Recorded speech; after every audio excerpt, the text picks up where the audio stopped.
चैतन्यमय सद्गुरु संपतनाथ बाबा की जय। सिद्धलीलामृत ग्रंथ अध्याय 12वा। एक सूत्र लक्षात घ्यावे, नादब्रह्मी मनलय पावे, तेने आत्मज्ञान उपजावे, घडे जे सहज होई। सद्गुरु संपतनाथ बाबा की जय। जीवनाचे अंतिम ध्येय चित्त व्हावे गुरुमय, जेणे सत्ता अद्वैत स्फुरण पावे। सद्गुरूचे धरता ध्यान, स्वानंदी नाचे मन, आता अधिक यावून जगी नसे काही। सगुण वा निराकार हातर भ्रमिक विचार, इथे पाहिजे एकची करार चित्तशुद्धीचा। विश्वी प्रेम प्रगटले पंथ भेदादी आटले, चित्त शुद्ध जो झाले स्वहं ब्रह्मी। हेच प्राप्त करावया दृढ धरावे गुरु पाया, कृपे तेजस्वी होईल काया अनन्यत्व। या अनन्याच्या ठाई सुखे निद्रा घ्यावी, चित्ततंतू विलीन करावी परब्रह्मी। सद्गुरु संपतनाथ बाबा की जय। ओम नमो जी सद्गुरुनाथा, तुझी अनंत अज्ञेय सत्ता, अद्वैत भावे निरखिता।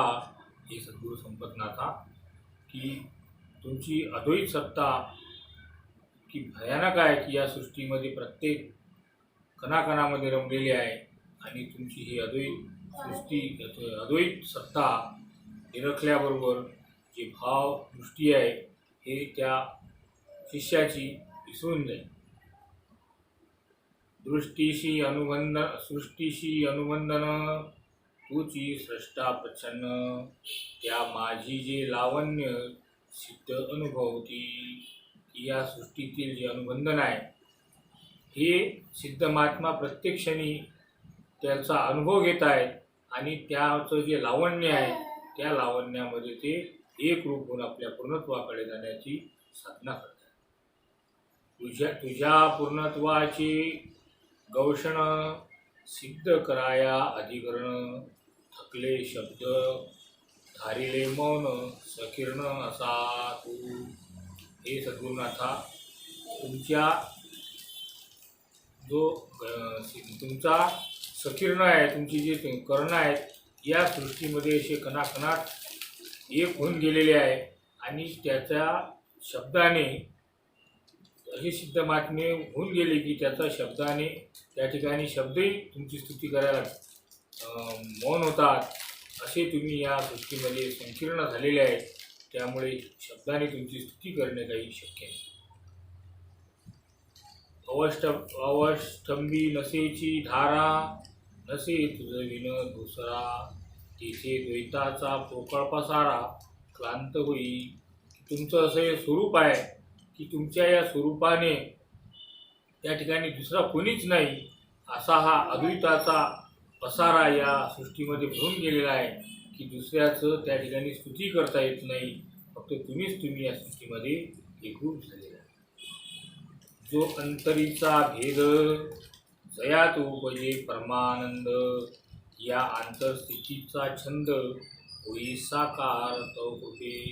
हे सद्गुरुनाथा, या सृष्टीमध्ये या अंतरंगामध्ये जो भेद आहे तो भेद परमानंदाच्या जो तुमच्या याच्याशिवाय परमानंद तुमच्या कृपेशिवाय हा भेद कोणाला समजणार नाही, अशी ही परमानंदाची उपाधी आहे, तुमच्यामुळे समजणार नाही। असा आपल्या अंतरस्थितीमध्ये असा छंद तुमच्या कृपेचा झालेला। हे गुरुदेव तुझी सांप्रस्त तिथी, असे चेतनेत उपस्थिती, अघोषित मौन स्थिती, उपकारक सृष्टी माझी। हे गुरुदेवा, तुझी अशी स्थिती आहे, अशी प्रांत स्थिती होईल आहे की ज्या चेतनेची उपस्थिती सांगण्यासाठी सगळे मौन झालेले आहेत, त्याची त्याची स्तुती करू शकत नाही, असा उपकार तुम्ही या सृष्टी माझी आमच्यावर करून ठेवलेला आहे। समस्त प्रवासा समष्टीचा, संपूर्ण भाव लहरीचा, कृतज्ञ भाव शिष्यत्वाचा, तुझपती धावे। या संपूर्ण सृष्टीमध्ये तुमच्या भाव लहरी एवढ्या हे झालेल्या आहेत आणि शिष्यत्वाच्या अंतरंगामध्ये पण तुमच्या या भावलहरी खुलून गेलेल्या आहेत. तुमच्याशिवाय याला कोणी सांभाळू शकत नाही असे सद्गुरुनाथा तुम्हीच आहात.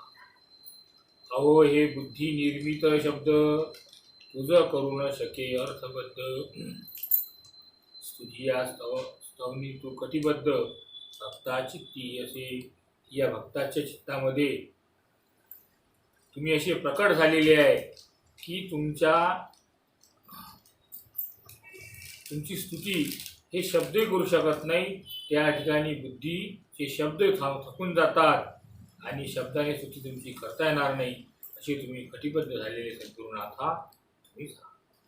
श्रद्धा निर्मित असे स्वर आळवती तुझ मधुर, ओशीर सोयींची भावकार तयांच्या हृदयी.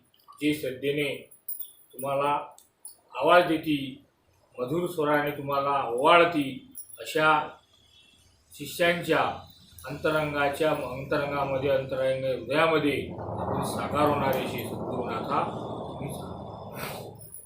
अज्ञानास करी चेतन तू दीपस्तंभ जीवनात, अनंता जैसे शिष्यचित्त खरी संपतनाथ. की अज्ञानातील अज्ञान जे शिष्य असतील त्यांना तुम्ही ज्ञानी करू शकता. असे ज्ञानी करणारे तिच्या जीवनामध्ये होणारे असे दीपस्तंभ तुम्ही असे अनंत की शिष्याच्या अंतरंगामध्ये अनेक प्रकारचे चेतना तुम्ही उभे करून देणारे असे सद्गुरू संपतनाथ तुम्हीच आहात. माझ्या संपतनाथाचे गुणगान करी सदैव विश्वस्पंदन, या धी अन्वात धुन करी धुंद अनुनय. हे सद्गुरू संपतनाथाचं गुणगान या सदैव हे विश्व त्यांच्या स्पंदनाने करत आहे आणि या अंतरंगामध्ये आपल्या ध्येयामध्ये अनाथ धुनीचं जे प्रकटीकरण आहे हे साक्षात सद्गुरू संपतनाथ बाबाचं स्वरूप आहे असं या ठिकाणी बाबा या ठिकाणी सांगतात. श्रोते हो तुम्हा नमन मागील अध्यायाचे भान, 12वा अध्याय तो संपन्न साधक जीवन संपतनाथांचे. श्रोते हो तुम्हाला नमन करतो. मागील अध्यायामध्ये जे काही सार सुटला असेल तो सार आता 12व्या अध्यायामध्ये पूर्णतः घेतलेला आहे. या सारामध्ये सद्गुरू संपतनाथाचं साधकीय जीवन धारा कशी होती याबद्दल या ठिकाणी बाबांनी लिहिलेलं आहे. जे परिभाषी पलीकडे त्या इत दर्तकडे, अंता कोशी ध्यास जडे संपतनाथांच्या. जे आपल्या परिभाषेच्या पलीकडे असणारे असे शाब्दिक ज्ञान आहे की शब्दाने वर्णन न केल्यासारखं असं ज्ञान आहे, त्या निज ध्यासाच्या अंतकोशातील निज ध्यासाच्या पलीकडचं ज्ञान अशा संपतनाथ बाबाच्या अंतरंगात प्रयास आलेला आहे. संत मार्गातील सत्यदर्शन हीची आंतरस्थितीचे ध्येय पूर्ण, जरी जे मधुर स्वप्नी मग्न तयास हे न रुचे.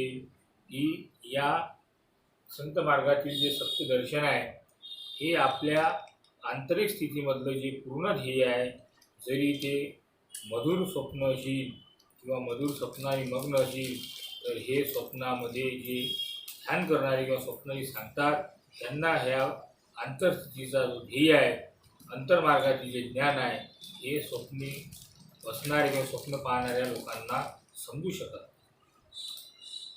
जगा माझी दोन स्तर, एक सार दुसरा सार, कल्पना रहित चित्रधार वाहे चित्ता माझी. जगामध्ये ज्ञानाचे दोन स्तर आहेत. एक स्तर म्हणजे जगामध्ये दोन स्तर आहेत, एक सार आणि दुसरा असार. कल्पना रहित जी चित्राची धार आहे ती वाहे चित्तामध्ये. ही दोन सार आहेत. त्यामध्ये जे कल्पनाच्या त्या ठिकाणी कोणतीच कल्पना नाही अशी या चित्रामध्ये जी धार वाईल ती या चित्तामध्ये वाहणारी हे वय एक. आणि दुसरी आता बाबा सांगतात. जन्म आणि मरण दोहो मिळून जीवन, या माझी वर्तमान क्षण सारभूत जीवनाचा. की आपल्या जीवनाचा सार आहे, हा सार कुठून कुठपर्यंत आहे? जन्म आणि मृत्यू या दोघीच्या मिळून जे ज्याला जीवन म्हणतात, यामध्ये वर्तमान क्षण हा त्याचा सार आहे, त्याच्या जीवनाचा हा सार आहे. हम ब्रह्म मूलक निर्मित जे जन्म मरणा विभाजती. अहम ब्रह्म मूलक निर्मिती जे जन्म मरणा विभाजती. या वेगळे चैतन्य स्थिती तो योग ज्ञानी यांचा, की जो आपला भ्रम आहे, आपला अहमचा जो भ्रम आहे, या भ्रमामुळे आपले संस्कार निर्माण होतात आणि जन्म मरणाच्या फेऱ्यामध्ये आपण अडकून बसतो. पण या व्यतिरिक्त जी चैतन्याची स्थिती आहे, ती ही योगी या ठिकाणी हे योगी ज्ञानियाने जाणू शकतात. सत असतचा व्यवहार थाटला जगी बाजार. या माझी संत वारंवार करती सत निर्देशने. पण या ठिकाणी काय होईल आहे, असत्याचा व्यवहार खूप थाटलेला आहे, त्याचा बाजारात भरलेला आहे आणि त्यामुळे अनेक संत वारंवार आपल्याला निर्देश करतात की खरं काय आणि खोटं काय हे समजून घ्यावं.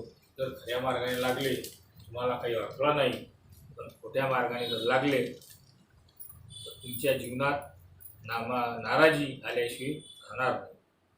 सखाराम संपतनाथ जोडी जेथे वाढे अक्षय गोडी. सोडवी अज्ञान साकडी जे असे ब्रह्मविद्येची. सखारामनाथ बाबा आणि संपतनाथ बाबा ही जोडी आहे, ही जोडी अक्षय गोडीची वाटणारी आहे आणि त्या ठिकाणी ती अज्ञानाची साकडी ब्रह्मविद्येच्या अज्ञानाची साकडी सोडण्याकरता दोन्ही शिष्य ही जोडी झालेली आहे. कामधंद्यात सोहित पायी सो माझी जागृत राही. गुरु प्रेरित साधना काही होई आत्मसाद संपूर्ण. की कामधंदा करता करताही आपलं सोयीत पाहत आणि आपल्या अस्तित्वावर अखंड जागृत राहत, अशी त्यांच्या अंतरंगात गुरुप्रेरणेची साधना झाली होती. असं संपूर्ण ज्ञान या ठिकाणी संपतनाथ बाबा आत्मसात करत आहे. काही विशिष्ट साधना देती संपतनाथांना. साधनेच्या सूक्ष्म खुणा स्पष्ट करते.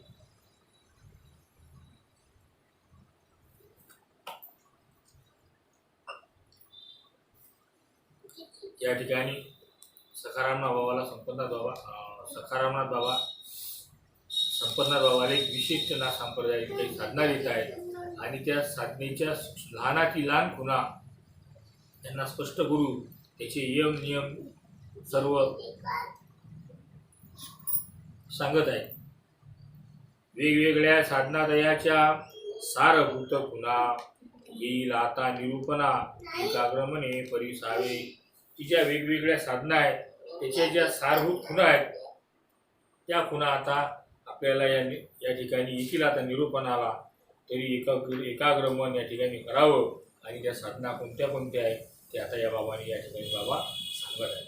प्रथम ती नामसाधना जिने प्रकटी अस्तित्व खुणा. त्याचे विवरण संपतनाथा सखारामध्ये की पहिली जी साधना आहे ही नाम साधना आहे.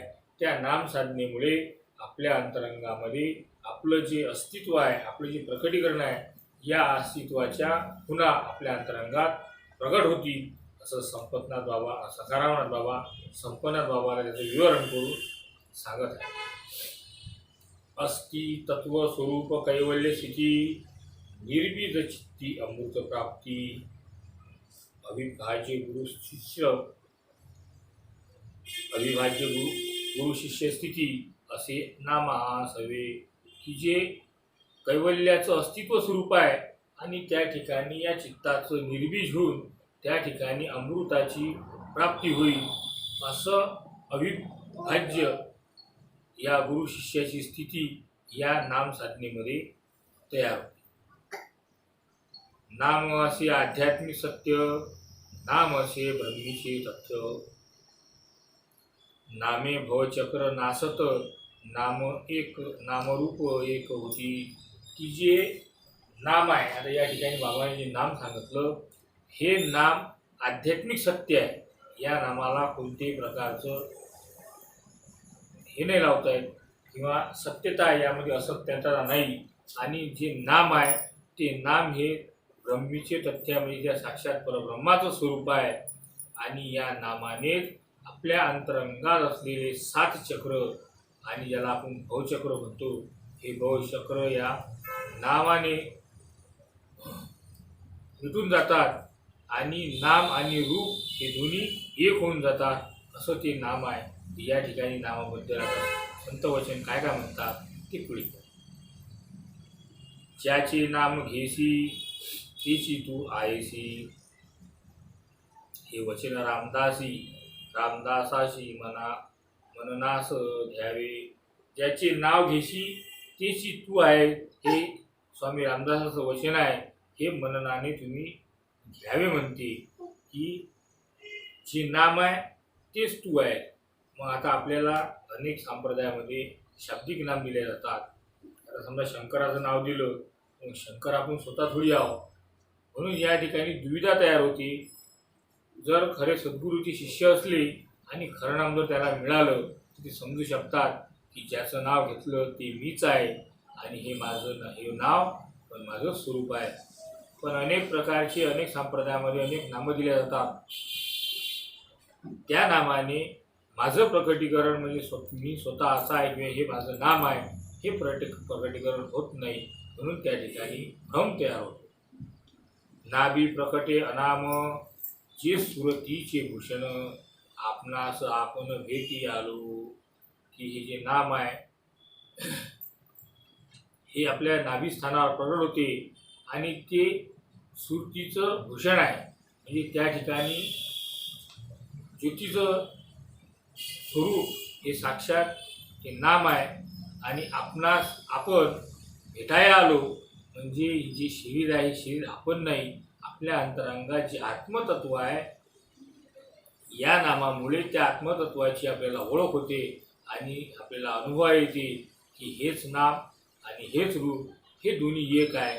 त्यासाठी सद्गुरूनं दिलेल्या साधनेनुसार सद्गुरूने दिलेल्या नामाने आपल्याला नामस्मरण करावं लागेल, त्या वाटेने चालावं लागेल. तेव्हा त्याची अनुभूती आपल्याला येईल. जे अव्यक्ताचे सार, पराशक्तीचा आविष्कार,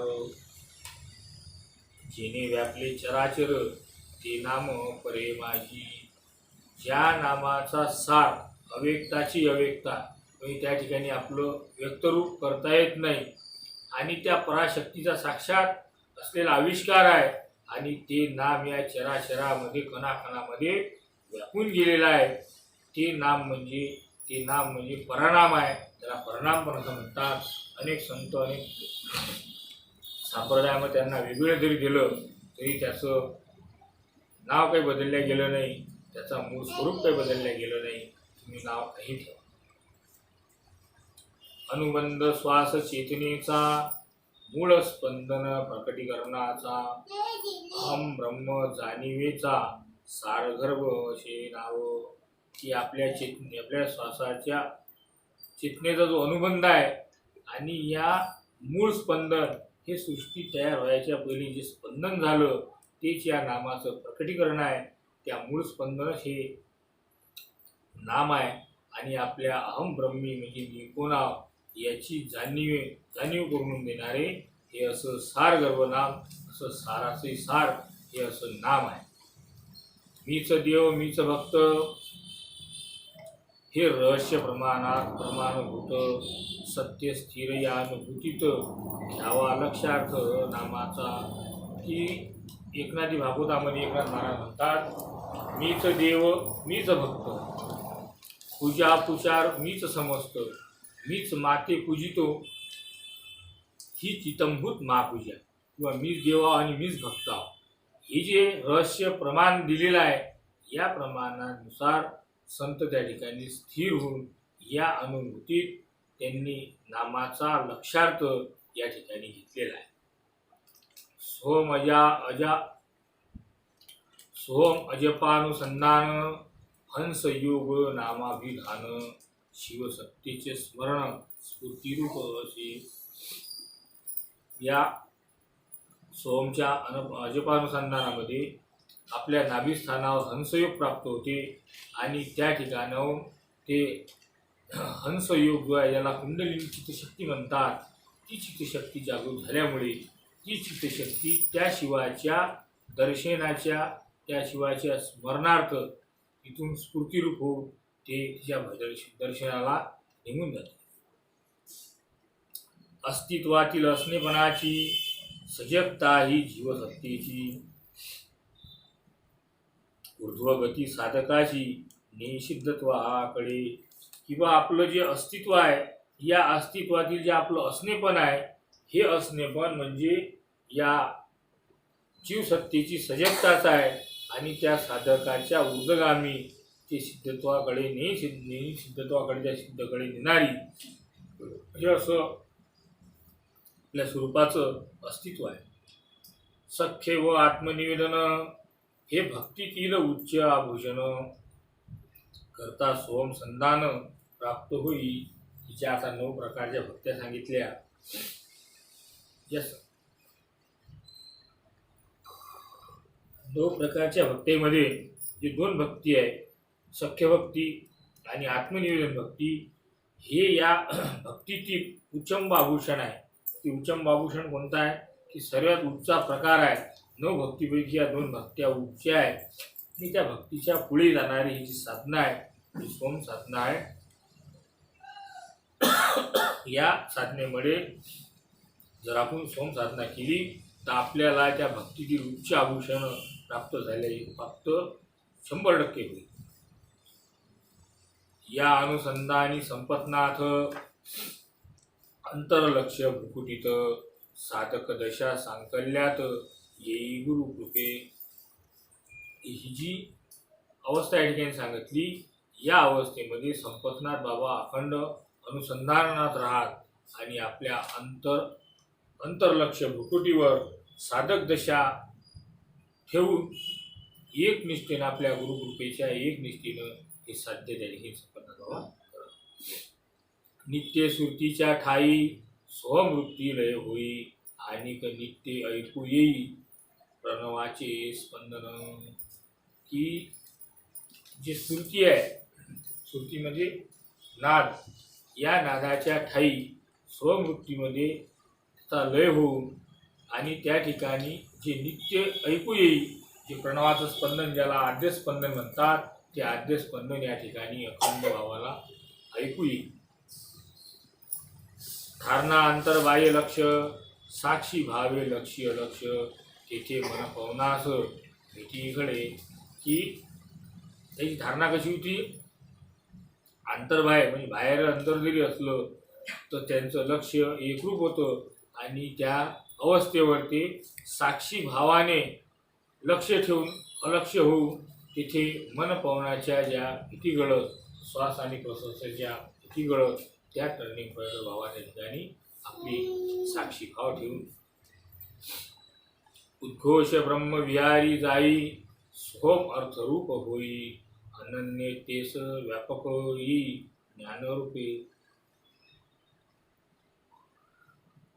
तो प्रणवाचा जो मुस्पंद आहे, जो घोष आहे, हा घोष त्या ब्रह्म स्वरूपामध्ये जाईल आणि त्या सोम अर्थाचा रूप घेऊन अनन्य तो या अनन्याच्या ठिकाणी व्यापक होईल. असं हे ज्ञानारूप हे सर्व साध्य संपन्न भावाच्या अंतरंगात होत असते. या ज्ञानरूप चित्ताला लाभे कैवल्याची रास अनन्य भावे जीवास आवडी वाढू लागे. आता हे चित्त आपलं ज्ञानरूप झालं आणि त्या ज्ञानरूप चित्तामुळे आपल्याला त्या कैवल्याच्या राशी लाभलेल्या आहेत आणि त्या कैवल्याच्या राशीमुळे अनन्य भावे जीवाला ही अवस्था वाटू लागली. त्या ठिकाणी आवडी त्या जीवाला येत होती. गुरुपदी ओलावा स्नेहाचा नुरे अंशबद्धतेचा सहजासहजी खेचेरीचा समुद्राभाव सफर होई. की अंतरंगात सद्गुरू संपन्न बाबाच्या अंतरंगात आपल्या सद्गुरूच्या पती हा ओलावा, स्नेहाचा ओलावा अखंड राहत होता आणि जे नूर शब्द आहे, या नूर शब्दतेच्या सहजासहजी खेचेरी मुद्रा लावून त्या भावमुद्रा या ठिकाणी बाबा सफल करून द्या. ऐशी ही सोम साधना दृढ आणावी साधना जुळवी आत्मबोधास मना क्षणोक्षणी. अशी ही सोम साधना आपल्या साधनेमध्ये दृढ असावी आणि आपला जो आत्मबोध आहे आपल्या आत्मबोधाला आत्मबोधाला आणि मनाला ही जुळणारी आहे, अशी प्रत्येक क्षणी जुळणारी ही साधना आहे. सद्गुरूने दिली सोम साधना क्षणोक्षणीची धारणा संपतनाथाच्या मना तिचा ध्यास लागला.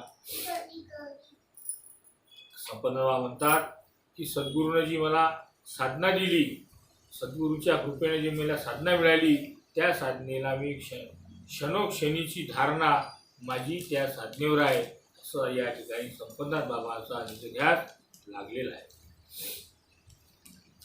या समंती हंसयोग जपयोग वा सहयोग शिवा शिवाचा भोग निवृत्ती करी. की आता या ठिकाणी जे सांगितलं याला हंसयोग म्हणतात आणि जपयोग वा संयोग हा पण दुसरा आहे. आणि जीवा शिवाचा भोग निवृत्त करी, की या हंसयोगाने किंवा जपयोग वा सहयोगाने या जीवा शिवाचा भोग हा निवडून जातो. याला भोगणारा जीवही नाही आणि शिवही नाही. म्हणून जर आपण आपला भोग भोगलाच नाही, मी माझेच जर म्हटलं नाही, तर आपलं चित्त निर्मळ झालेलं आहे आणि निर्मळ चित्ताला मोक्ष मिळाल्याशिवाय राहत नाही. निर्मळ चित्त हे तत्काळ त्या परमतत्वामध्ये एकरूप होऊन जाते. ज्ञानयोग नामसाधना यात कैसी अद्वैत धारणा ही केली संकल्पना सादर संपत नाथानी. ही जो ज्ञानयोग आहे व नामसाधना आहे यात कैसी अद्वैत धारणा आहे ही केली संकल्पना सादर संपन्नाथ बाबांनी आपल्या गुरुसमोर हा प्रश्न आता मांडलेला आहे. ध्यान आणि नामसाधना कसे असावे क्षणोक्षणा हे सद्गुरू सहस्रारात रमणा मज निरूपावे. आता आपण म्हणतो ध्यान आणि नामसाधना, एक तर ध्यान होईल एक तर नामसाधना होईल, ह्या दोन्ही होणे शक्य नाही. म्हणून बाबा म्हणतात, कसं बाबाले शिष्य विचारतात की कसे असावे क्षणोक्षणाला हे सद्गुरू सहस्रारमणा, हे तुम्ही या ठिकाणी मला समजून सांगा म्हणतात.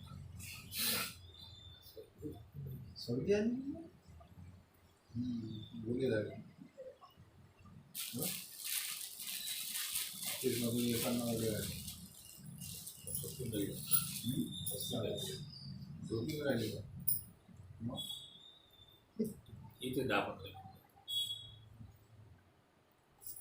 तो कैवल्य दाता प्रसन्न मने निरूपता पैसा ऐक आता संपतनाथा ज्ञान हे कैवल्याची दाता सद्गुरू सकारामनाथ बाबा आता प्रसन्न होऊन या ठिकाणी संपतनाथ बाबाला ते गुह्य ज्ञान निरूपण करत आहे. पाहावे आपणास आपण हे ज्ञानाचे लक्षण ध्येया माझी व्हावे विलीन उद्देश ध्यानाचा. की पाहावे आपणास आपण हे ज्ञानाचं लक्षण आहे आणि हे लक्षण आपल्या ध्येयामुळे हे एक करून घ्यावं, त्यामध्ये विलीन व्हावं, हा उद्देश आपल्या ध्यानाचा असावा. अंतर्यामी प्रवास जाणीवेचा आराध्यात जाण्याचा कणकणी स्थिर करायचा भक्ती मार्ग हा असे. की आता ज्ञानाचा मार्ग कोणता सांगितला बाबानं, की पाहावे आपल्याला आपणास आपण पाहावे आणि या ध्येयाप्रती आपण एक व्हावे, हाच उद्देश आहे ध्यानाचा. आणि अंतर्यामी प्रवासा जाणीवेचा जो आहे की त्या आराध्यामध्ये आपण एकरूप होणे, त्याच्या अंतरंगात विरून जाणे आणि आपली अवस्था विरून जाणे, आपल्या कणाकणामध्ये स्थिर हे सद्गुरू होणे, हा वय भक्तिमार्ग. या ठिकाणी असे भक्तिमार्गाचा आणि ज्ञानमार्गाचं बाबांनी या ठिकाणी उद्देश सांगितलेला. आराध्यासाठी क्षण तयासाठी जगणे जीवन, आंतरभाव पूर्ण लीन या समंती प्रेमभक्ती की जे आपलं आराध्य आहे, या आराध्याच्या प्रति क्षणोक्षणी जगणे, त्याच्यासाठीच आपलं जीवन पूर्ण जगणे आणि आपल्या अंतर्भाव हा पूर्णपणे त्याला समर्पित होणे, यालाच म्हणतात प्रेमभक्ती। या चारही योगामागी सोम साधना असे गर्भी, जेणे चित्त न जाई संसर्गी नामरूपाच्या। या चारही युगामध्ये ही सोम साधनाच खरी आहे, सोम साधनाच बरी आहे, की जी सोम साधना आपल्या चित्ताला कधी संसर्गात जाऊ देत नाही, या नामरूपाच्या वेगळं होऊ देत नाही, म्हणून हीच आपली सोम साधना या चारही सत्यामध्ये श्रेष्ठ आहे। आसनी अनुसंधान विशेष भ्रुकुटी संस्थान, स्मृती करे आनापान सुहमर्था सर्वे, की हे आपल्या आसनावर बसून आपलं अनुसंधान कुठे करावं, तर या भ्रुकुटीच्या स्थानी आपलं अनुसंधान करावं आणि आपली स्मृती ही आनापानाकडे ठेवावी, असं या सोम साधनेच्या अर्थारूप आपण या ठिकाणी साधना केली पाहिजे। ज्ञानवृत्ती उद्भवती ऊर्ध्व भागी लक्ष्य स्थिती, राही शून्यावर वस्ती सोहम साधनेत। आपली ही ज्ञानाची वृत्ती इतकी प्रखर करायची की ते ऊर्ध्व भागावर त्याचं लक्ष स्थित होईल आणि त्यावर शून्याची वस्ती होईल, असं या सोम साधनेमध्ये आपली ही वृत्ती ठेवावी। संपतनाथ वदती गुरुनाथा, नित्य वसावे मम चित्ता, सोहम साधनी ध्यानावस्था हो परिपक्व। या ठिकाणी संपतनाथ म्हणतात, हे गुरुनाथा, त्यांना वंदन करतात की तुम्ही नित्य माझ्या चित्तामध्ये बसावं आणि या सोम साधनाच्या ध्यान अवस्थामध्ये मी परिपक्व व्हावं, हीच तुम्हाला माझी वंदना आहे म्हणतात। भ्रांती फिटावी जीवाची, व्हावे भेट सुतत्वाची, धुंदी निघावी जडतेची, या स्तवशे कृपा तुझी। की जी मनाची या जीवाची भ्रांती आहे हे मिटून जावं आणि व्हावी भेट त्या मूळ स्वरूप तत्वाची, अशी धुंदी निघून जाईल, याकरता सद्गुरू सकाराम बाबा तुमची कृपा आमच्यावर असू द्यावी। झाला प्रसन्न ज्ञानदाता, म्हणे अवधारावे संपतनाता, शरीर मनाची शुद्धता साधनेत लाभ होई। की साक्षात ज्ञानदाता हे सद्गुरू संपतनाथ बाबा प्रसन्न झालेले आहेत आणि संपतनाथ बाबाला म्हणतात की तुम्ही म्हणे अवधारावे, म्हणे आपण ऐकावे, या शरीर आणि मनाची शुद्धता या साधनेच्या लाभाने होईल। शरीर आणि मन परस्पराचे आलंबन, यास्तव नाडी शुद्ध साधन अंगीकारावे। शरीर आणि मन जरी वेगवेगळं असलं तरी शरीर हे इंद्रिय आहे आणि या इंद्रियाला चालवणारं आपलं हे मन आहे, म्हणून म्हणतात की या इंद्रियाचा राजा मन आहे आणि याचं परस्पर एकमेकाशी संबंध आहे। यांचा संबंध जाणून घेण्यासाठी आपल्याला नाडीशुद्धी साधना करावी लागेल, असं या ठिकाणी बाबा संपतनाथ बाबाला समजून सांगतात। निघाले संपतनाथाचे वचन, हे स्वामी दयाघन, नाडीशुद्धीचे साधन महत्वाचे कसे। या ठिकाणी संपतनाथ बाबांनी पुन्हा आपल्या सद्गुरूला प्रश्न केला की हे स्वामी दयाघन, नाडीशुद्धीची साधना ही महत्वाची कशी करावी लागते, या ठिकाणी तुम्ही आम्हाला समजून सांगा। आचरता सोम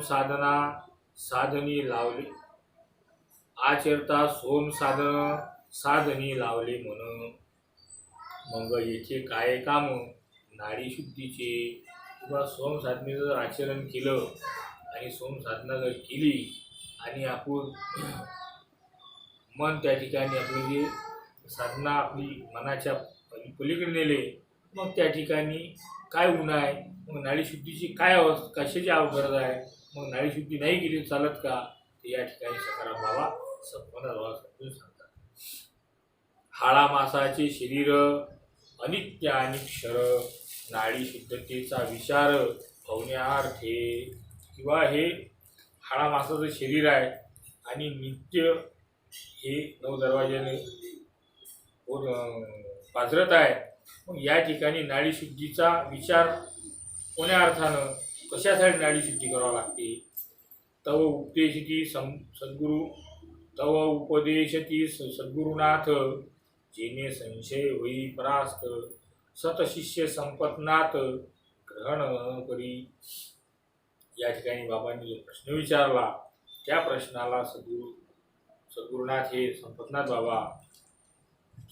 बाबाला त्यांच्या सतशिष्यांना सांगतात की हे मी तुला जे सांगतो हे तू शांतीने ग्रहण कर, त्याच्यामुळे तुमचा संशय हा निघून जाईल. श्वासोच्छवास आणि मन संबंध असे निकटतम, या संबंधाशी कारण असे प्राण चेतना. की आपली जो श्वासोश्वास आहे याचा आणि मनाचा हा संबंध हा जवळचा आहे आणि या संबंधामुळे, या संबंधाचं कारण आहे खरी आपली प्राणचेतना. ही प्राणचेतना आहे. या प्राणचेतनेमुळे श्वासोश्वासाचा आणि मनाचा हा परस्पर निकटतम संबंध आहे. नाम आणि अनाम याचे स्पंदन वा प्रतिस्पंदन, सोहमचे अतिसूक्ष्मपण संचरे अनामामुळे. की नाम आणि अनामाचं याचं जे स्पंदन आहे हे प्रतिस्पंदित आहे. नाम आणि अनाम हे एक आहे आणि त्यामुळे जे सोमची अतिसूक्ष्मपण, जे अनाम आहे या सोम साधनेचं जे सूक्ष्मातिसूक्ष्म अतिसूक्ष्म जे कण आहे तो म्हणजे अनाम आहे आणि हे अनामच या सोमचं सूक्ष्म स्वरूप आहे. मुख्य नाड्याचे संकलन, प्राणचेतनेचे वाहन, तयाचे भाव प्रेक्षेपण होईल मनाद्वारे. की आपल्या अंतरंगात ज्या 72,000 नाड्या सांगितल्या आहेत त्याच्या मुख्य 10 नाड्या आहेत, त्यापैकी अधिक 3 नाड्या मुख्य सांगितल्या. तर या मुख्य नाड्याचे जे संचलन आहे, जे आवागमन आहे किंवा त्याच्यामधून प्रवाह आहे, हा या प्राणचेतनेमुळेच त्याचं वहन होते आणि त्या भावनेच्यामुळे त्या अर्थाने मनाचं आणि या प्राणाचं किंवा मनाचं आणि या शरीराचं संबंध या ठिकाणी आलेला आहे. इळा पिंगळा आणि सुषुम्ना जाणीवेतील संकल्पना, प्रकट होती भावचेतना या तिन्हीमुळे. आणि हे जी आता इळा पिंगळा सुषुम्ना आहे ही जाणीवेतील संकल्पना आहे आणि ही संकल्पना त्या चेतन भावामुळे आपल्या अंतरंगात प्रकट होते आणि ह्या तिन्ही नाड्या त्या जाणीवेचे ज्या भाव आहे, जी चेतनेचा प्रभाव प्रकट चेतनेचा जो भाव आहे या भावामुळे ह्या तिन्ही नाड्या आपल्याला जाणीवेत येऊ शकतात. इळा पिंगळा सुषुम्ना नेई वाहून संवेदना, चंद्र सूर्य अग्नी तयांना असे भाऊ पूरक. इळा पिंगळा सुषुम्ना हे आपल्या ज्या संवेदना आहेत, आपल्या अंतरंगात ज्या संवेदना आहेत ह्या वाहून नेण्याचं कार्य करते. आणि चंद्र सूर्य अग्नी हे जे 3 नाड्या सांगितल्या ठिकाणी ह्या अशा या साधनेला बहुपूरक आहे. इळा म्हणजे चंद्रनाडी, पिंगळा सूर्यनाडी, सुषुम्ना मध्यनाडी किंवा अग्निनाडी संबोधती. जी इळा नाडी आहे चंद्रनाडी आहे आपली डाव्या बाजूची, आणि जी पिंगळा नाडीला सूर्यनाडी म्हणतात ही उजव्या बाजूची आहे. या दोन्ही नाड्या ज्यावेळेस थांबतात किंवा याचा प्रवाह थांबतो त्यावेळेस सुषुम्ना नाडी ही आपल्या उदयास येते आणि ही नाडी अग्नी संबोधणारी नाडी अशी आहे. ही नाडी म्हणजे या तिन्ही नाडीचा ज्या ठिकाणी संगम होतोय त्याला त्रिवेणी संगम म्हणतात. काही लोक अजूनही बाकीचे संप्रदाय म्हणतात की त्रिवेणी संगमामध्ये आंघोळ केलं तर माणसाचं पाप धुतले जाते. पण आपण पाहतो की अनेक नद्यांच्या त्रिवेणी संगमावर अनेक लोक जातात, आंघोळा करून येतात, पण त्यांच्या जीवनशैलीमध्ये किंवा त्यांच्या वागणुकीमुळे किंवा त्यांच्या पापापुण्यामुळे काही कमतरता झालेली नाही. कारण त्यांचा संतांचा जो लक्ष होतं, संतांचे सांगणं होतं, हा सार्वजनिक माणसाचं सांगणं चुकलं. संतांनी जे त्रिवेणी संगम सांगितला. तो त्रिवेणी संगम हा इळा पिंगळा आणि शिशुम्ने सांगितला. तर लोक पकडतात गंगा यमुना सरस्वती, कारण या तिन्ही नाळ्याले गंगा यमुना सरस्वती सुद्धा असं म्हणतात. म्हणून लोकांना हा अर्थ सोडून त्या अर्थावर त्या संगमावर जाऊन आंघोळा करण्याचा प्रयोजन या ठिकाणी लावला. चंद्रनाळीचे लक्षण शीतल व तमोगुण, करी नित्य निमंत्रण विचारांचे. ही चंद्रनाळी कशी आहे? शीतल आहे, आणि शीतल असून हिचा गुण जो आहे तमोगुण आहे, आणि हे नित्य आपले जे संस्कार आहेत, विचार आहेत, या विचाराला नित्य आमंत्रण देत असते, अशी ही चंद्रनाळी आहे. सूर्यनाळीचा गुण उष्ण आणि रजोगुण, करी तसे नियंत्रण प्राणशक्तीचे. म्हणून ही सूर्यनाळी आहे. ही सूर्यनाळीचा गुण कसा आहे? उष्ण आणि रजोगुण आहे, आणि हे नियंत्रण जी आपली प्राणशक्ती आहे, या प्राणशक्तीला नियंत्रणात राहते. म्हणून सहसा साधक आपलं जे शरीर आहे, हे शरीर जरी गरम ठेवलं तरी बाहेरूनचं वातावरण थंड ठेवतात. त्या थंड वातावरणामुळे काय होते की आपलं शरीर थंड पडते, आणि शरीर ज्यावेळी थंड पडते त्यावेळेस सूर्यनाडी चालू होते. ज्यावेळेस शरीर गरम असते त्यावेळेस चंद्रनाडी सुरू होते, आणि चंद्रनाडीमध्ये जर आपण नामस्मरण केलं तर त्या ठिकाणी विचार भरपूर वाढतात, आणि तो तमोगुण असल्यामुळे त्या तमोगुणामुळे आपल्या विचार अंतरंगात खूप येतात. त्याचप्रमाणे सूर्यनाडीमध्ये जर आपण नामस्मरण केलं तर ही सूर्यनाडी उष्ण आहे आणि रजोगुण आहे. या रजोगुणामुळे आपली प्राणशक्ती ही नियंत्रणात राहते, आणि प्राणशक्तीवर आपलं नियंत्रण आल्यामुळे आपली साधना प्रखर होते. मध्यनाळीचा प्रधान समशीतोष्ण हा गुण. समशीतोष्ण हा गुण ठेवी योग्य संतुलन दोन्ही नाळ्याचे. की जी मध्यनाळी आहे, या मध्यनाळीमध्ये उष्ण आणि शीतल हे दोन्ही समान ठेवते. हा या नाडीचा गुण आहे, आणि हे दोन्ही नाळ्याचं संतुलन ठेवते. कोणत्या नाडीला जास्त प्रमाणात वाहू देत नाही. आणि सुषुम्ना नाडीमध्ये जर आपलं नामस्मरण चाललं, या दोन्ही नाड्या समान झाला तर सुषुम्ना नाडी जर सुरू झाली तर सुषुम्ना नाडी सुरू झाल्याबरोबर या सुषुम्ना नाडीचा प्रवाह आपल्या अंतरंगातून मूलाधार ते सहस्रारापर्यंत तिचं प्रवाह होते, आणि त्या प्रवाहामुळे आपल्या सुषुम्ना नाडीतली अनेक संस्कार क्षीण होऊन त्या निघून जातात. मूलाधार ते सहस्रार हा सुषुम्नेचा विस्तार. अस्थि संग्रहित संस्कार सुषुम्ने माझी का. की या सुषुम्नेचा जो आवागमनाचा विस्तार आहे, हा विस्तार आहे मूलाधार ते सहस्रार. मूलाधारापासून सहस्रारापर्यंत ही आवागमन करते, आणि तिच्या आवागमनामुळे अनंत जन्माचे जे संस्कार आहेत आपल्या सुषुम्ना नाडीमध्ये संग्रहित झालेले असतात. म्हणून या सुषुम्ना नाडीमध्ये आपण नामस्मरण चालू राहिलं तर आपल्या अंतरंगातील अनेक संस्कार बाहेर पडण्याचा कार्य चालू होते, आणि आपली साधना प्रखर होऊन त्या मूळ स्वरूपात जाण्याला सुरुवात होते. स्थूल सूक्ष्म कारण तीन देहात एक चैतन्य. विविध भाव संस्थान सुषुम्नेत मिळती. स्थूल सूक्ष्म आणि कारण या तिन्ही देहाचं जे चैतन्य आहे, हे या चैतन्य आपल्याला या सुषुम्ना नाडीमुळे लवकर आणि त्वरित मिळते, असं या ठिकाणी बाबा समजून सांगत आहे. अनेक जन्माचे संस्कार मनाकोशी होती उघर. अनेक जन्माचे संस्कार मनाकोशी होती उघर. यासारखा व्यवहार असे विकारी मनाचा.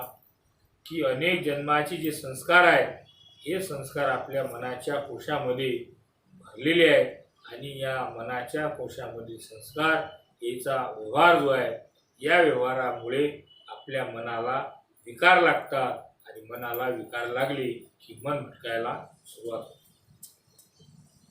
तुर्या सुषुप्ती जागृती स्वप्न या चौघाचे नियमन. राहती बीज रूप घेऊन सुषुम्ने माझी. तुर्या, सुषुप्ती, जागृती आणि स्वप्न हे ज्या 4 अवस्था आहेत, या 4 चौघीचे नियमन जे आहे हे बीजरूप होऊन सूक्ष्म बीजाचं या सुषुम्नेमध्ये स्थलांतरित असतात.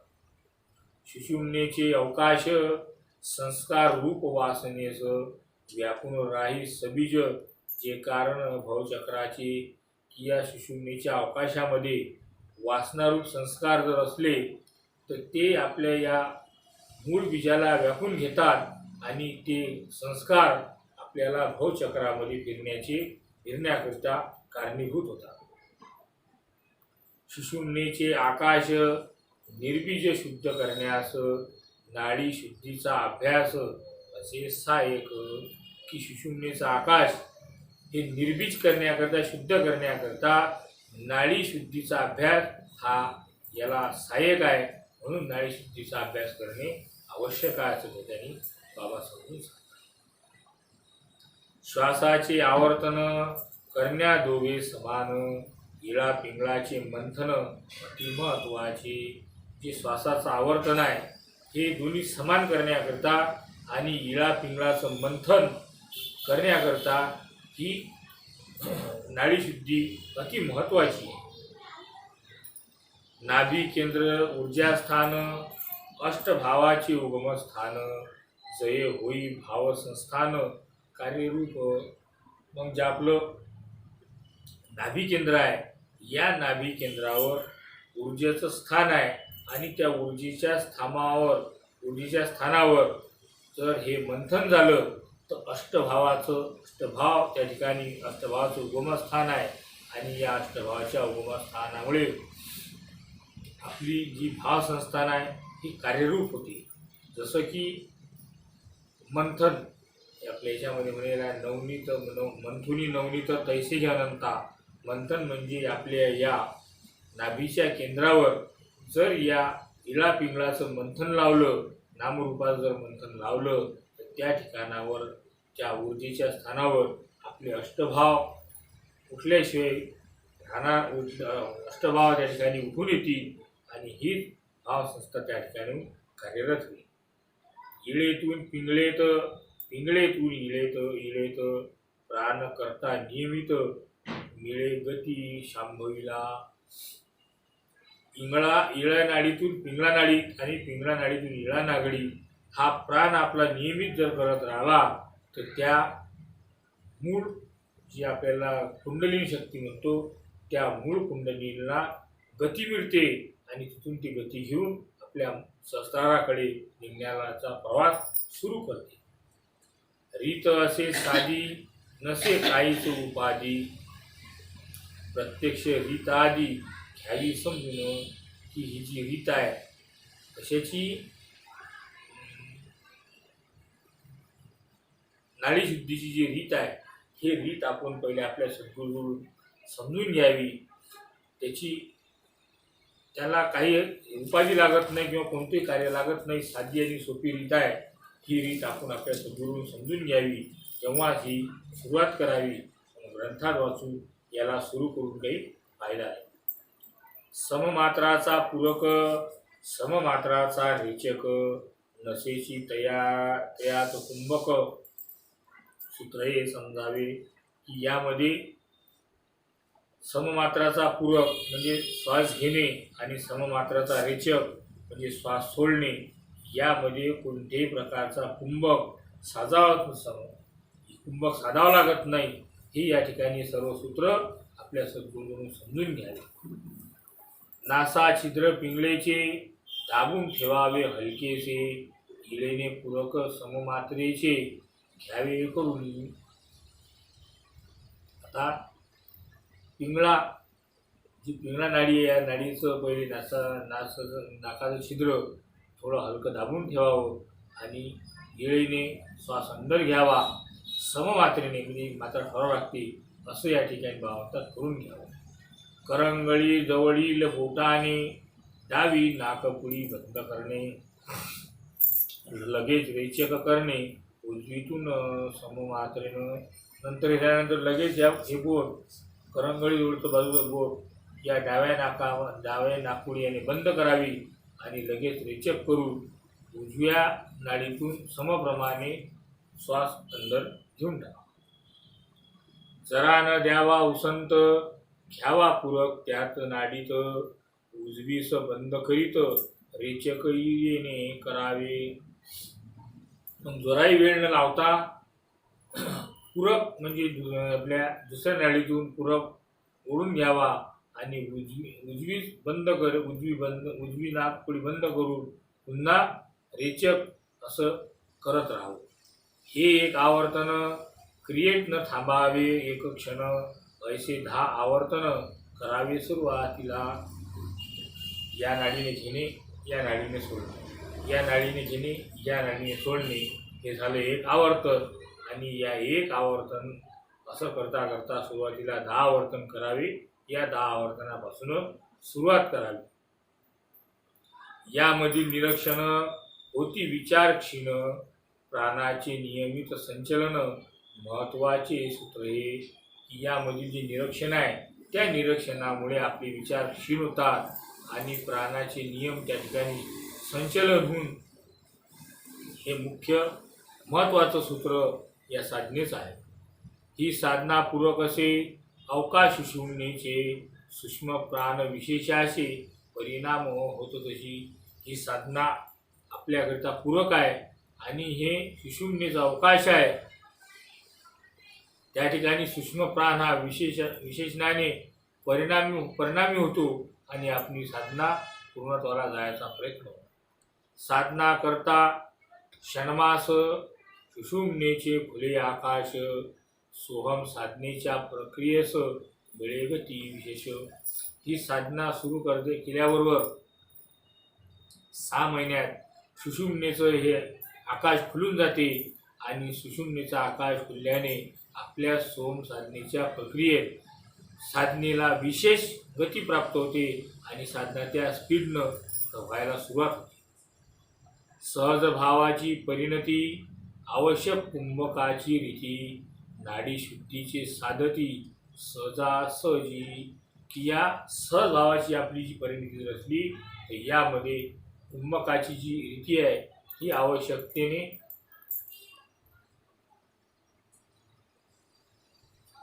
नाही, पण नाडी शुद्धी केल्याने हे कुंभकाची जी रीती आहे ही सहजासहजी त्या साधकाला साधता येईल. सतत अभ्यासामुळे शरीरातील कांती वाढे, मनसंस्थानी घडे. परिणाम शांतीचा.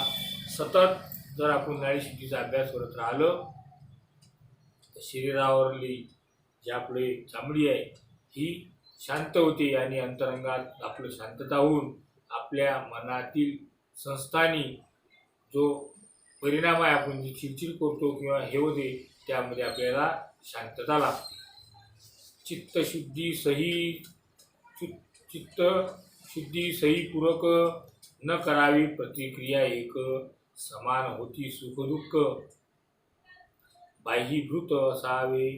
की चित्तशुद्धी सही हे आपल्याला पूरक आहे आणि याची कोणत्याही प्रकारची प्रतिक्रिया न करावी. प्रतिक्रिया एकही प्रतिक्रिया यामध्ये करू नये आणि त्यामध्ये सुखदुःखाला समान करावं अशी ब्राह्मीभूत अवस्था या ठिकाणी साधना करताना आपल्या चित्तात असावी. ऐशी दिव्य साधना तेथी संपतनाथांना, नमन करी गुरुशरणाला मनोमत संपतनाथ. ऐशी दिव्य साधना संपतनाथ बाबाला सकाराम बाबांनी दिल्यावर संपतनाथ बाबा आपल्या गुरुचरणाला मनोभावे संपतनाथ बाबा त्यांच्या गुरुचरणाला नमन करतात. गुरुदेव मुळीच प्रेममूर्ती, तेही शिष्यत्वास स्फूर्ती. मूळ ठाईची परिपूर्ण करण्यासाठी तत्पर. की ही सद्गुरू माऊली मूळचीच प्रेमाची मूर्ती आहे आणि हे शिष्याला स्फूर्ती देणारी आहे. अशी मूळचीच परिपूर्ण असणारी ही माझी सद्गुरू सखारामाची गुरुमूर्ती आहे. मग संपतनाथ हर्ष भावे, प्राणायामास जाणावे. रीती आणि प्रमाणासवे करी प्रतिपादन. आता या ठिकाणी संपन्न भाव म्हणतात किंवा प्राणायाम याची रीती याचं प्रमाण कसं आहे हे तुम्ही या ठिकाणी आम्हाला समजून सांगा. जे प्राणाचे नियमन त्या ते म्हणावे प्राणायाम, सर्व योगास समान असे प्राणायाम. की जे प्राणायामाचे नियम आहे त्या नियमाने त्याला प्राणायाम म्हणतात आणि सर्व योगास हे प्रमाण आहे असं या प्राणायामाचा याला प्राणायाम असं म्हणतात. शरीर मनाचे आरोग्य प्राणायामी यथायोग्य चित्तनिरोधाचा योग सफल होई. शरीर आणि मन हे शरीर मनाच्या आरोग्याने मनाला आरोग्य मिळेल आणि प्राणायाम यथायोग्य जर झालं तर मन आणि शरीर हे तुमचं शुद्ध होईल आणि त्यावेळी चित्त हे तुमचं चित्ताचं जे निरोध आहे हे काही सफल या ठिकाणी होणार नाही. प्राणायामाची विभाजन सबीज निर्बीज असती दोन. श्वासाचे विविध प्रमाण दोन्ही माझी आढळे. की जे प्राणायामाचं विभाजन जे आहे सबीज आणि निर्बीज असे दोन आहेत आणि श्वासाच्या विविध प्रमाणामध्ये त्याचे जे प्रमाण आहेत हे दोन्ही प्रमाण तुमच्या प्राणायामामध्ये आढळतात. निर्बीज प्राणायामाचा लाभ शरीर हिताचा राजयोग साधनाचा सबीज घटक असे. जे प्राणायामाने संस्कार निर्बीज होतात आणि हा जो लाभ आहे या शरीर हिताचा आहे. पण राजयोग साधनेने सबीज म्हणजे तुमच्या अंतरंगातले सर्व सबीज घटक हे नाहीसे होऊन जातात. निर्बीज म्हणजे शरीर क्रिया जेणे होई निरोगी काया, स्फूर्तिवान होई मन काया, निरोगीपणा लाभे. की तुम्हाला निर्बीज म्हणजे शरीर क्रिया, हे निर्बीज होणे म्हणजे शरीराची क्रिया सांगितलेली आहे आणि जेणे होईल ज्याची काया निरोगी होईल त्या निरोगी कायेनं तुमचं मन स्फूर्तिवान होईल. पण निरोगी मन हे तुम्हाला निरोगीपणा लाभणार नाही. पण मन जर निरोगी करायचं असेल तर निर्बीज मन हे प्राणायामाने होत तर निर्बीज मन हे राजयोगानेच होते. सबीज प्राणायामी लक्ष्य असे अंतर्यामी, प्रतिक्रिया सुषुम्ना गगनी चित्तीस गती मिळे. मग जे सबीज प्राणायामाचं कार्य आहे याचं लक्ष आपल्या अंतर्यामी जे सुषुम्नामध्ये प्रतिक्रिया करते, सुषुम्नाच्या गगनी प्रतिक्रिया करते, त्याच्यामुळे या चित्तात गती मिळते. प्राणायामाची सक्त गरज आंतर साधनेत नाही काज, परिपूरक वृत्ती निरोध प्राणायामास महत्व असे. की या प्राणायामाची सक्ती आंतर साधनेला जरुरी नाही. या प्राणायामामुळे आपल्या वृत्ती आहे ही निरोगी होईल. पण याला आंतर साधनेला प्राणायामाची महत्त्व काही नाही आणि प्राणायाम केला नाही केला तरी आपली आंतर साधनेतील साधना हे प्राणाविनय होऊ शकते. एक सूत्र लक्षात घ्यावे, नाद ब्रह्मी मनलय पावे, तेने आत्मज्ञान उपजावे, घडणे हे सहज होई. किंवा एक सूत्र लक्षात घ्या, नाद ब्रह्मामुळे मनाचा लय पावतो आणि त्या ठिकाणी आत्मज्ञान हे उदयास येते. हे सहजतेनं घडून येऊ शकते. सबीज प्राणायाम वृत्तीचा निरोधपूर्ण ऊर्ध्वगती भावसंस्थान यास सहाय्य करी. वा प्राणायाम आहे या प्राणायामामुळे तुमची वृत्तीचा पूर्ण निरोध होऊ शकते आणि तुमचं जे भावसंस्थान आहे ऊर्ध्वगतीला जाण्याकरता या सहाय्य होते. पण ते ऊर्ध्वगतीला जात नाही. वृत्तीमधील अवकाश सबीज प्राणायामी विशेष ब्रह्मास्मीच्या अर्थात वेदन्या मदत करी. की वृत्तीमधील जे अवकाश आहे ही या सबीज प्राणायामाला विशेष आहे. पण अहम ब्रह्मास्मीच्या अर्थास वेदण्याकरिता मदत करते. पण जे या वृत्तीमधले जे अवकाश आहे हे प्राणायामामुळे सबीज आहे. पण या अहम ब्रह्मास्मीच्या अर्थाला वेदण्याकरिता हे मदत करू शकते. प्राणायाम म्हणजे अमृत वाये झरा जिवंत स्फूर्ती राय साधनेत सर्व योगाच्या. की प्राणायाम हे असं अमृत आहे की हे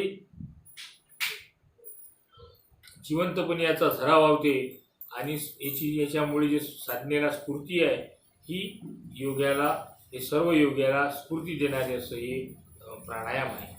या कारणे प्राणायाम यथायोग्य आचरण साधावे सिद्धाचे निरूपण जे कल्याणकारक. मग यामुळे प्राणायाम हे यथायोग्य आचरण करावं आणि या सिद्धांचं निरूपण साधून कल्याण करून घ्यावं पण आपल्या सिद्धाच्या हिशोबानं. आणि गुरुदेव वदती प्राणायामाच्या रीती ठेवी एकाग्रचित्ती करी अर्जवतयाची. या ठिकाणी संपन्न सकाराम बाबा सांगतात की अनेक प्रकारचे प्राणायाम आहेत. ह्या प्राणायामाच्या रीती कशा आहेत याची रीत आता तू एकाग्र मन करून ऐक. मी हे त्याचं तुला सांगतो. प्राणायामाचे अनेक प्रकार त्यातून घ्यावे मुख्य चार. जेणे अलौकिक गवर आता सापडे. की प्राणायामाचे अनेक प्रकार आहेत त्यातून मुख्य चार घ्यावे ज्याने अलौकिक साधना आता आपल्याला तुम्हाला आता सापडणार. गोरक्ष प्रणिक प्राणायाम साधेत मुख्य आयाम साधता होई परिणाम अमृत जैसा. गोरक्षांनी जी प्राणायाम सांगितले ते प्राणायाम म्हणजे साधनेतील मुख्य आयाम आहे आणि ते जर साधले तर त्यामुळे तुमची साधना ही परिपक्व होऊन अमृताजैशी तुमची साधना होऊ शकते. या माझी सबीज लाभे ओंकाराचे तेज राई शून्यावर सेज खिचिरी सवे. पण यामधील जे सबीज साधना आहे यानं तुम्हाला ओंकार याचं तेज लाभू शकते आणि तुमचं जे शेज आहे तुमचं जे लक्ष्य आहे हे या शून्यावर ठेवून खिचिरीची मुद्रा तुम्हाला या ठिकाणी लागू शकते. नादा सवे सबीज ध्यान जे दुर्ग शर्करा समान. या मिळे पोषण सबीज प्राणायामे. की जे नादाची सबीज धारणा आहे या नादाची जी धारणा आहे आणि ही धारणा नादा सबीज धारणा म्हणजे नाद आणि सबीज धारणा ही दोन्ही जर समान केली जसं दुधामध्ये साखर पडल्यासारखं होशे असं याप्रमाणे होते. यास मिळे पोषण सबीज प्राणायामे. याला या सबीज प्राणायाला यास मिळे पोषण सबीज प्राणायामे. या सबीज प्राणायामामुळे हे याला पोषक होऊ शकते. प्रथम साधावे आसन सिद्धासन वा पद्मासन किंवा असावे सहजासन. प्राणायामासाठी प्राणायाम करण्यासाठी काय पाहिजे प्रथम आपलं आसन साधावं. सिद्धासन असो पद्मासन असो का सहजासन असो हे प्राणायामासाठी आसन महत्त्वाचे आहे.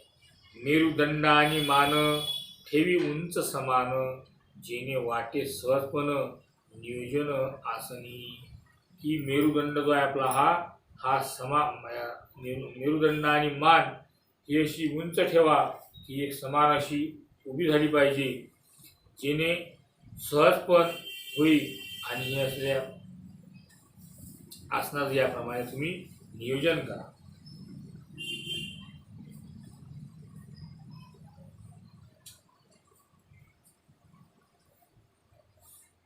मन करून या प्रसन्न एक दीर्घ श्वास घेऊन आराध्यास करून नमन प्रारंभ करावा.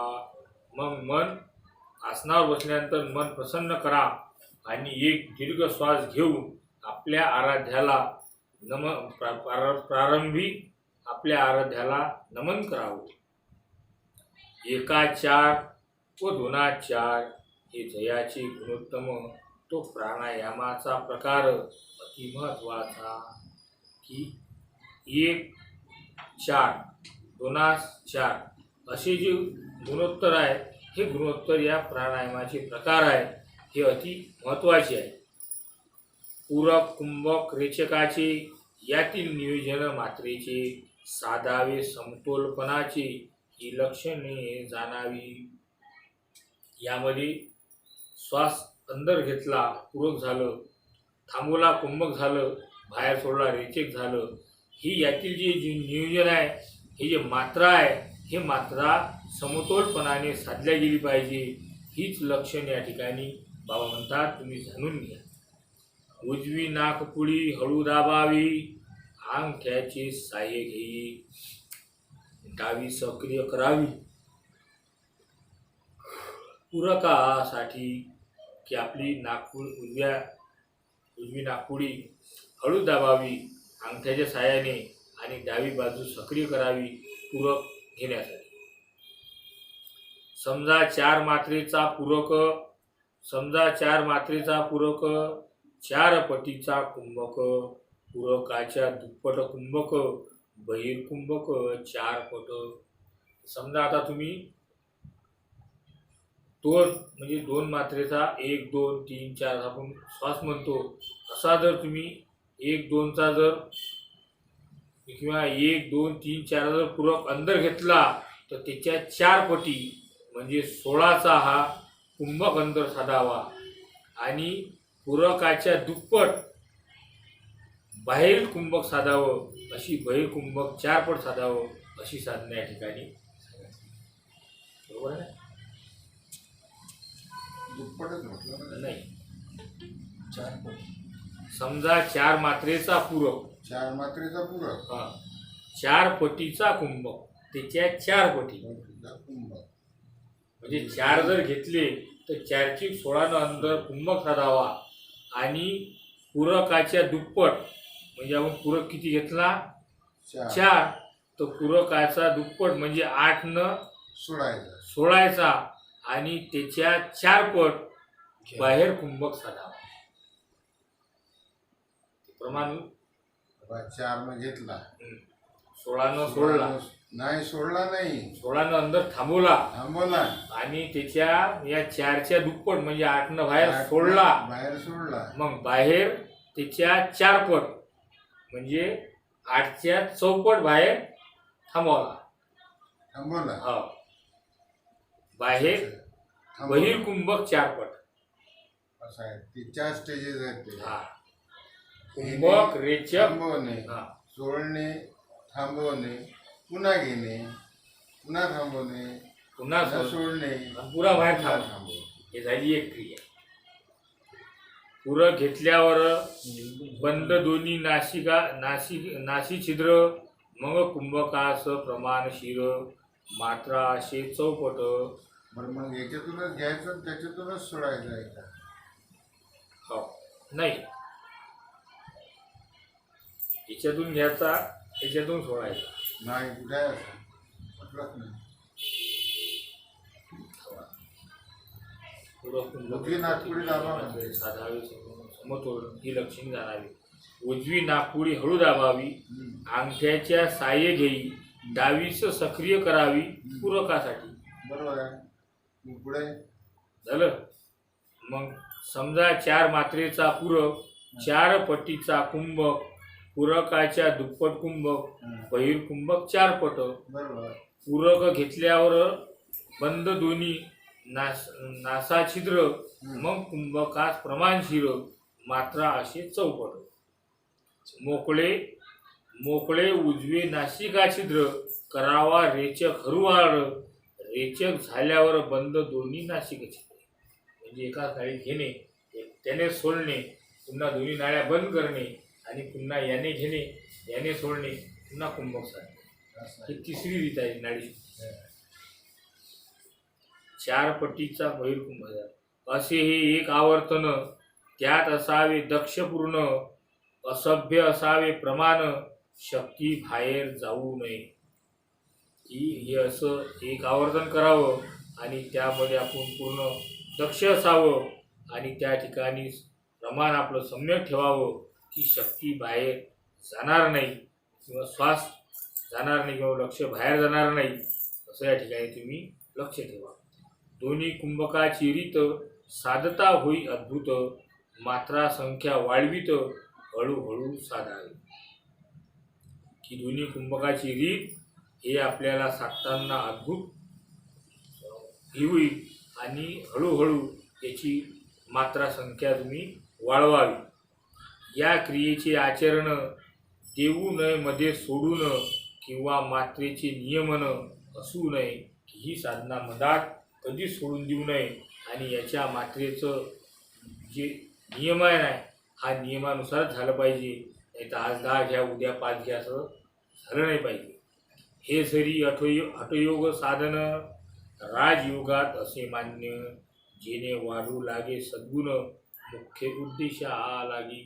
ही जरी हठयोगाची साधना असेल तरी राजयोगामध्ये हिला मान्यता दिलेली आहे आणि या साधनेमुळे आपल्या अंतरंगामधलं सद्गुण वाढून त्या मुख्य उद्देशाच्या कामासाठी कमी पडते. या प्राणायामाचे परिणाम प्रभावित शरीर व मन आणि सुषुम्नाचे संस्थान होई विशुद्ध. या प्राणायामाच्या परिणामामुळे आपलं शरीर व मन हे प्रभावित होते आणि सुषुम्नेमधील संस्थान हे शुद्ध होऊन आपल्याला सहाय्य करते. चित्तशक्तीचे जागरण हे प्राणायामाचे लक्षण. निव्वळ शरीर क्रियाहीन असे समजावे. ही चित्तशक्तीचं जे जागरण आहे निव्वळ प्राणायामाच्या लक्षणाने होणार नाही तर निव्वळ शरीर क्रियाहीन होईल असं या ठिकाणी समजावं. ओंकारा सवे भ्रुकुटी ध्यान या सवे प्राणायाम संपन्न.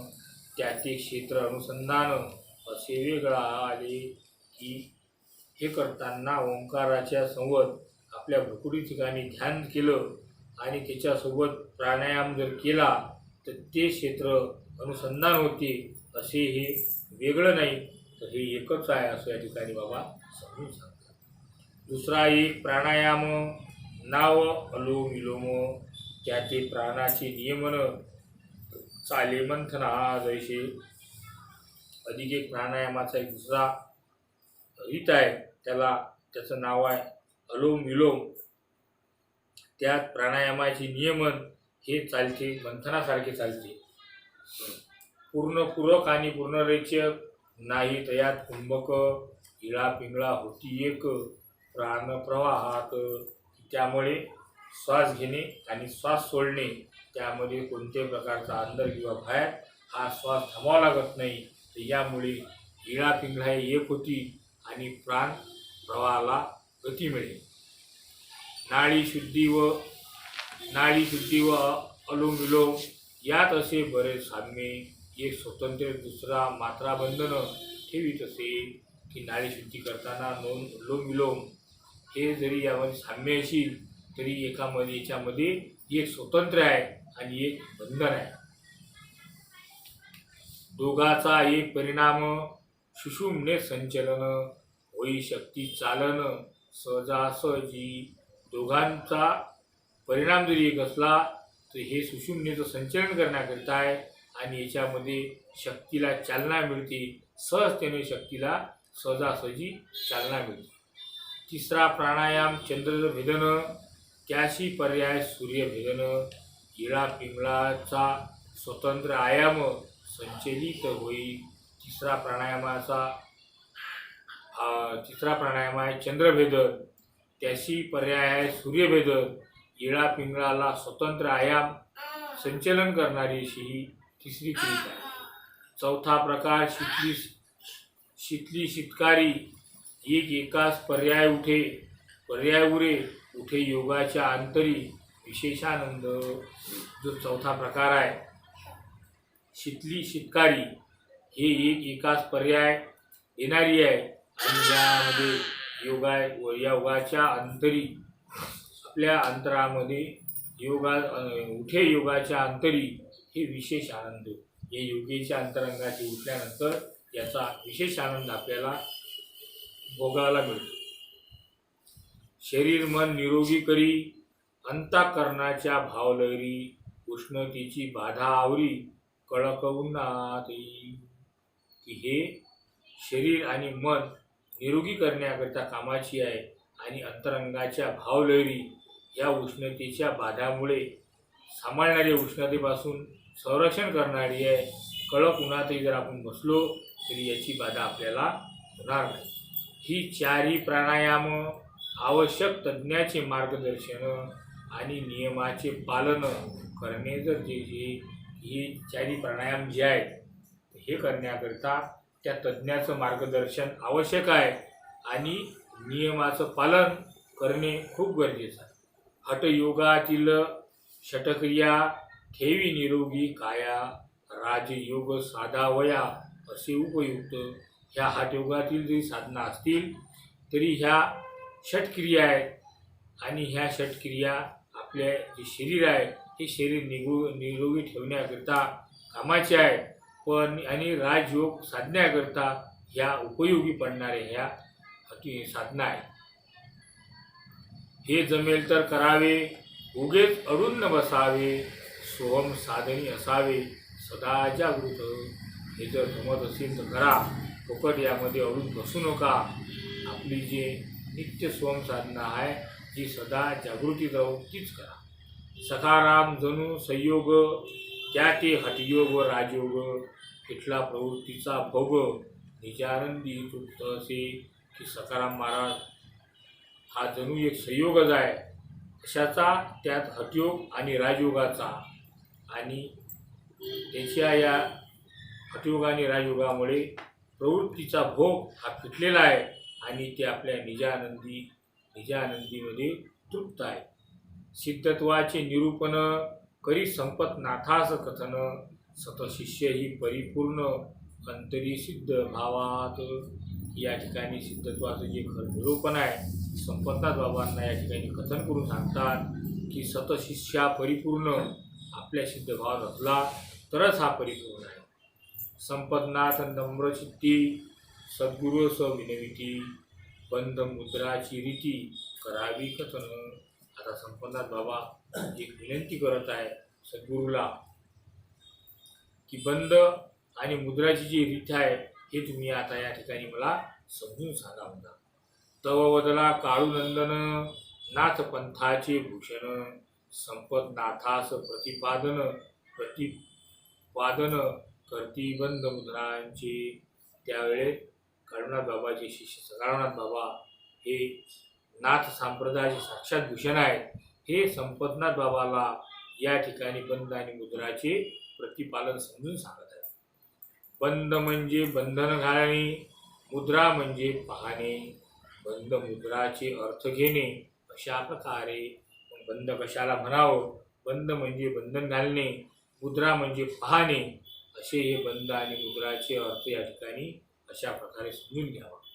बंधाचे प्रकार 3, मूल जालंधर उद्यान, तिघांची क्रिया ही भिन्न, लाभली वेगळी. बंधाचे प्रकार किती आहेत? 3 आहेत. मूलबंध, जालंधर बंध आणि उद्यान बंध. या तिघांची क्रिया वेगवेगळी आहे आणि याचा लाभही वेगवेगळा आहे.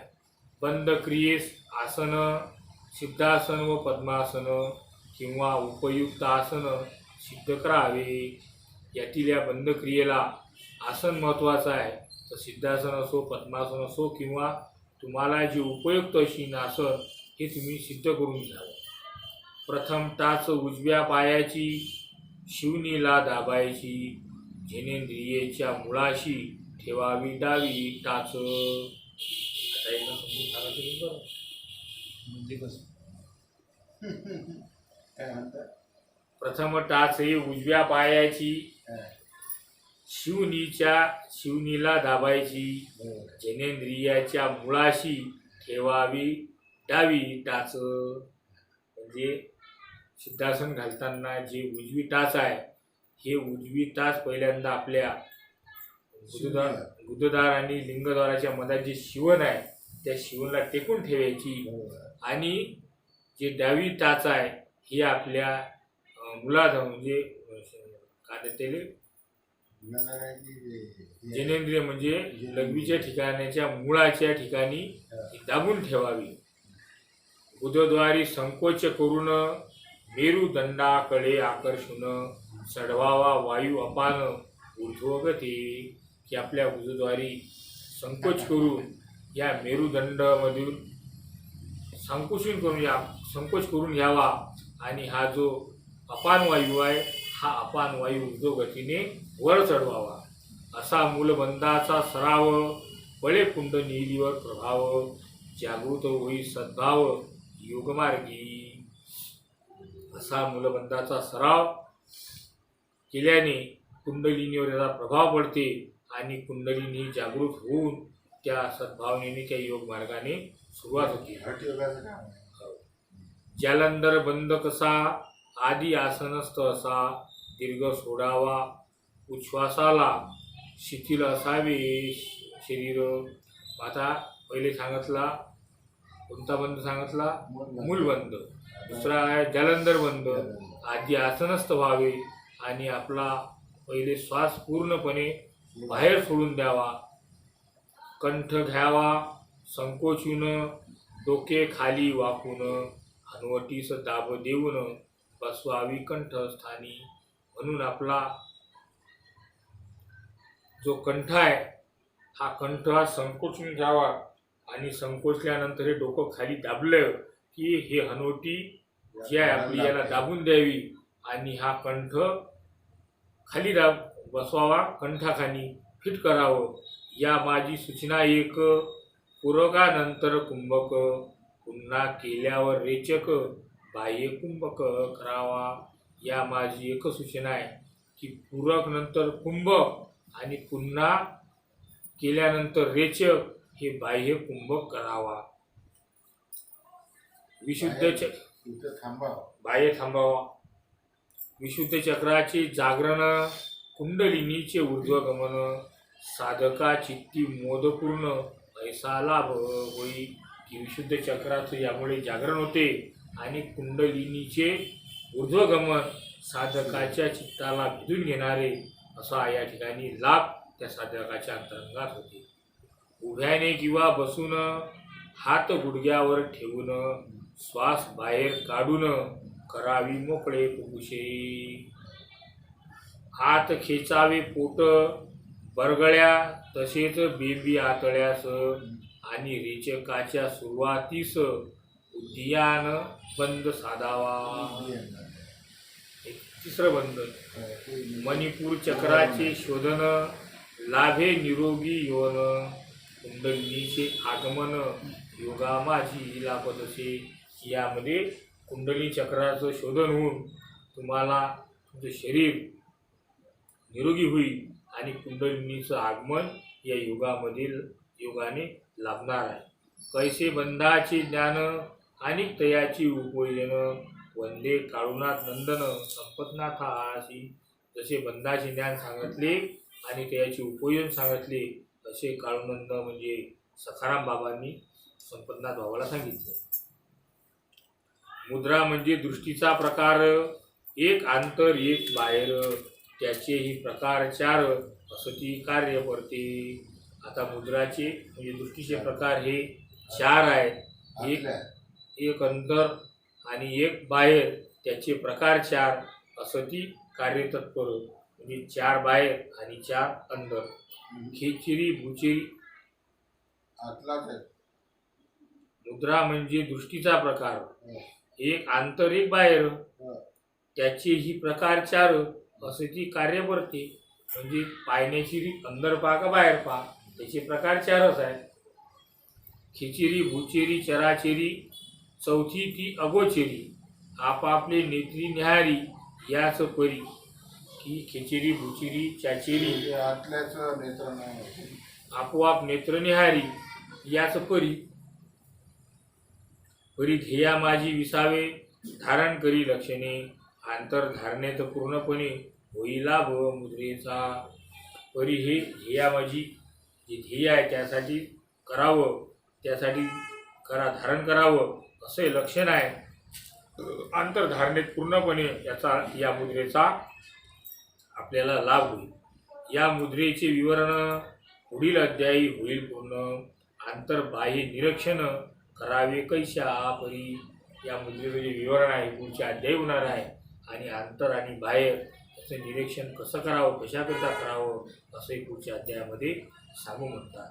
हा गुरु शिष्याचा संवाद जणू सोचा प्रबोध, उजळू लागे छंद परतत्वाचा.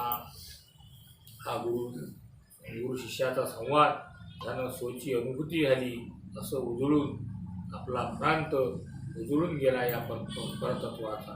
हिची श्री सिद्धिलीलामृत गुरुकृपे साकारी येत. 12वा अध्याय समाप्तीत. नमन सद्गुरुनाथांची. श्री सद्गुरु संपतनाथांप्रमुख शुभम भवतु.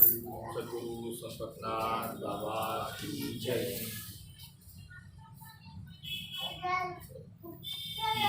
झाले का झोपा? कोण असं जॉईन झालेलं? पंकज काका त्यांना काही जॉईन केलं गेलं ना? झाले